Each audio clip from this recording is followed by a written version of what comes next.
Okay, YouTube, I'm gonna make some candied yams. I got my 3 sweet potatoes that was of some decent size. I didn't really get but 3 that was of some decent size. But I ain't gonna complain too much cause what I'm gonna do is I'm just gonna take, and I did let these cure. These have cured. Um, shoot, once I peel this, it's gonna be down to nothing. But anyway, I'm gonna cook them and eat them. I ain't gonna waste them. And if anybody wants to know a really good potato peeler, I just like telling people about stuff that's good. This potato peeler I have, I'm gonna tell you a quick story. My mother had a co-worker that was doing Pampered Chef at one time.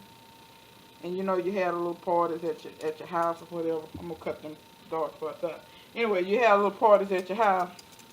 But my mother would always support people. If they was trying to, do something on the side to help feed their family or whatever, my mother would always support people like that. And I guess that's why I like supporting people that's, trying to do things. Because I don't think people understand, if you give all your money to the corporations, a lot of times the corporations, they really don't care about anything but your money. And they don't care about the product. This is why corporations make things that they know are toxic to us. But they don't care because we keep buying it. And I say we, meaning the general public. But she went to a Pamper Chef party. And she got a potato peeler that looked just like this one. And this was years and years ago. I want to say I'm 31 now, so I probably was 7 or 8 at the time.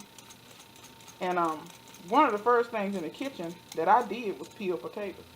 If we were having potatoes, that's what she'd have me do. She'd have me peel them and stuff like that. Because that was something I could do and I wouldn't cut my arm off. I also got some store-bought sweet potatoes, YouTube. If you're wondering what I'm doing, I'm making candied yams. But the title of the video should have gave it away. But anyway, back to the story. She bought that potato peeler and she had that potato peeler until recently. I think like a year ago. I don't know what happened to it. But it never rusts. It doesn't matter. You put it in a dishwasher. And it was so easy to peel. Like no effort at all. Like the potato peeler would just glide. Because we had one previous to that. But it was so hard. The blade, it wouldn't cut well. It was a terrible potato peeler. Well, that Pampered Chef one was, just off the chain. So, when I became a young adult and I was cooking more, and I was, buying little stuff for the kitchen to help me cook, I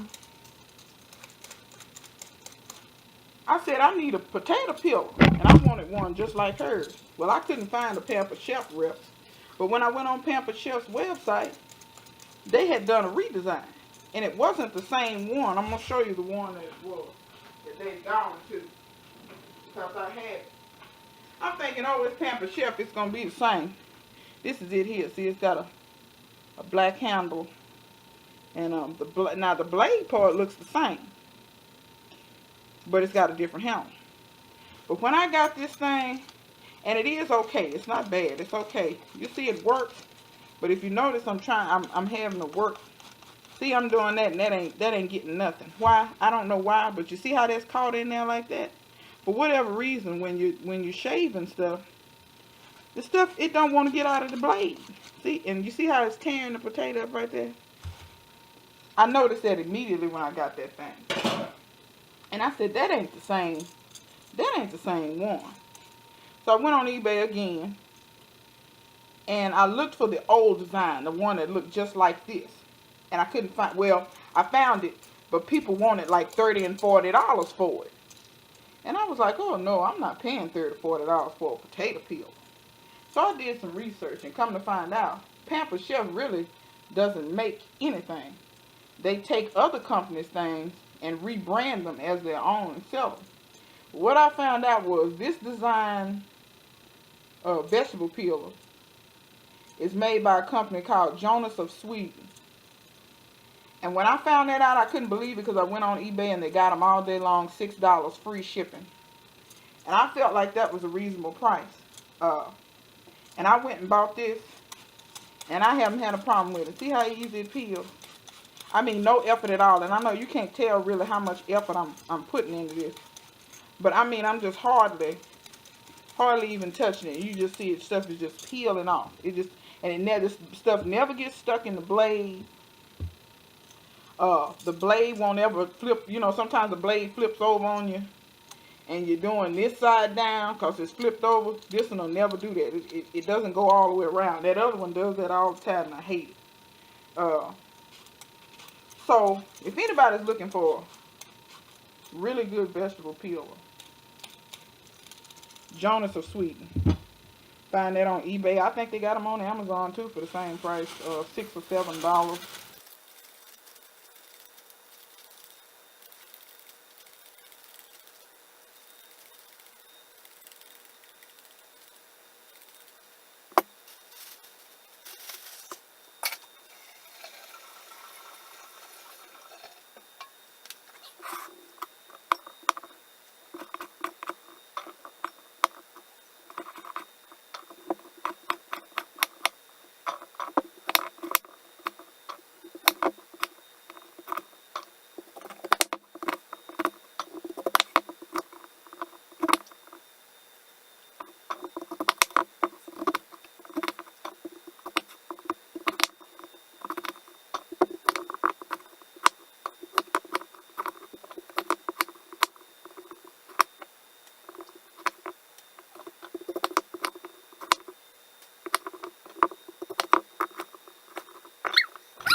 Alright, YouTube, this is what I'm going to do.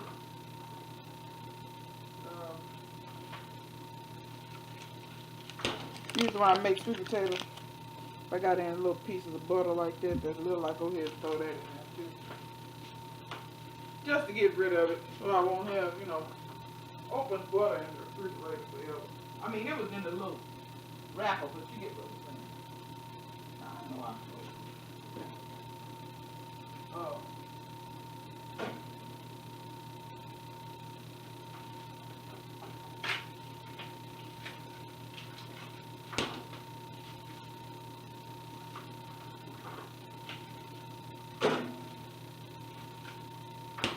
Now I got a whole stick of butter here. It's not melted.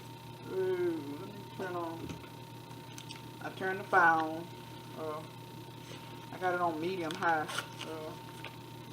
I don't have numbers on mine. I got low, medium, and high. So it's right in between medium and high, but I just pretty much want to get this rolling and get this oh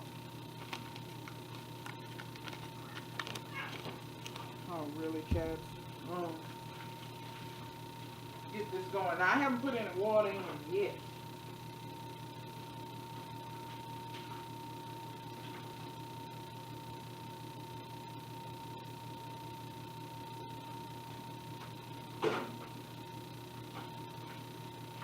Y'all probably don't think I'm crazy.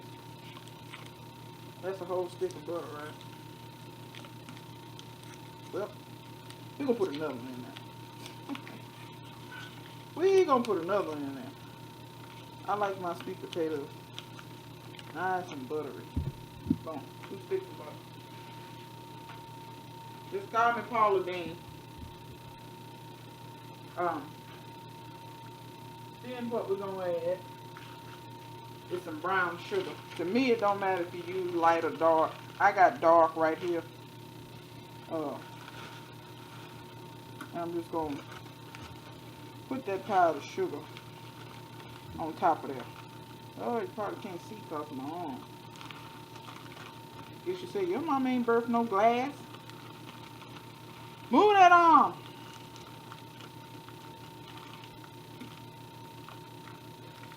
Alright. You're probably saying, how much sugar is that? I don't know. Some. Like I said, I don't really measure. But if I had to eyeball it,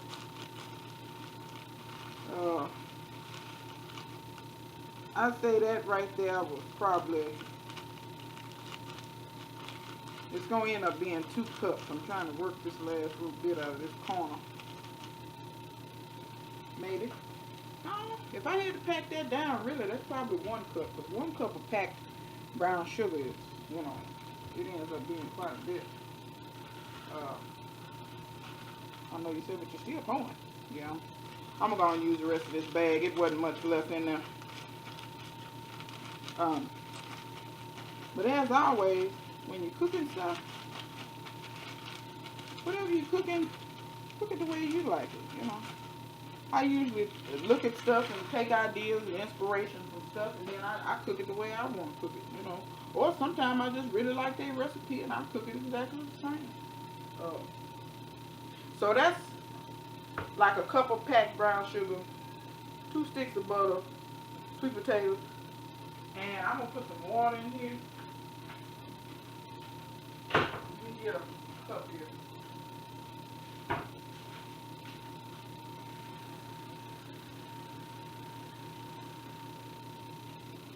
I'm not gonna put much water.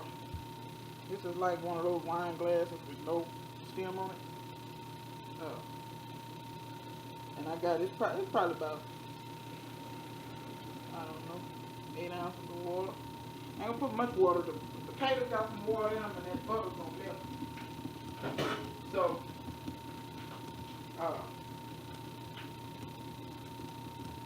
all that once that water come up to a boil, the steam and stuff, that's all that's gonna melt and cook down nice. And I'm gonna come back and show you once that's cooking and done and everything. I'll probably come back and show you once it's done. Just boil it till they tender. You might want to taste the liquid after they cook a little bit to make sure it's to your liking. If everything's melted down and the water is not above the potatoes, add your little more water just to cover the potatoes. But you don't want to add too much water because you want your liquid to kind of be a little syrupy. You don't want it to be too runny. But yeah, I don't add a whole lot of water because I don't want it to boil over. So once that's further along, I'm gonna come back YouTube and we're gonna see how that's looking. All right. Now for the sweet potato. Let's taste them. Blow on, they hot. Oh yeah. They are so good. And I know my recipe is really simple, but I don't like to put all the cinnamon and all that. I put that in sweet potato pie. I don't really put that in my candied yams because I really like to taste the actual sweet potato. And the butteriness and the sweet potato mixed with the sweetness, and it's not overly sweet. It's really good. It's really good. One thing I noticed, my homegrown sweet potatoes, they were done so much faster than the store-bought. And I don't think that had to do with the size. I think it had to do more with the freshness of them. There's no telling how old the stuff is in the store, but and actually, you know what? The sweet potato pieces that were the ones that I grew, seems like they actually have a little bit better flavor, like they absorbed a little bit more of the butter. So I know next year I'm gonna try to grow as many of these as I can so I can use my own sweet potatoes because they seem to actually taste better. But y'all, candy yams are my favorite. Always has been. Y'all give these recipes a try, or just enjoy watching. I have more videos coming out, and I'm gonna go eat my food now. All right, see y'all.